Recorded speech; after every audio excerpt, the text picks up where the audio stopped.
Nalungkot lang na parang, hindi ako na-renew ng Sparkle. Pero, tampo hindi. Kasi, Tito Boy, hindi ako matampuhin tao eh. Para sa kanila, sa mga taong nagsasabi niya na hindi ako nag-evolve, hindi ako nag-like in acting, diba? Hindi ako nagpaganda ng katawan, I did everything. Diba? So, ginawa ko yung part ko bilang artista. Okay? Pag-iisipan daw muna ng mabuti ni Mark Heras kung papayag siyang maging celebrity housemate sa Pinoy Big Brother na joint venture ng ABS-CBN at GMA.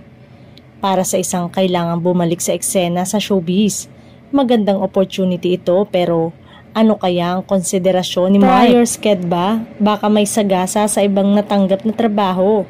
O compensation o bayad talaga sa PBB kung sapat ito at kasing laki ba ng matatanggap sa iba niyang racket? And this is not up to Mark lang at hintayin na lang ang desisyon ng mga kinauukulan. Gusto rin ba siyang ilagay ng boss pagkatapos siyang bitawan ng Sparkle, di ba? Samantala, wala nga ngayong project sa GMA si Mark at wala din siyang kontrata sa talent management. Kamakailan lang ay naging controversial ito sa pagsasayaw niya sa gay bar. Siya ay dating artist ng Sparkle GMA Artist Center, ang talent management arm ng GMA7 na kanyang home network sa loob ng 21 years.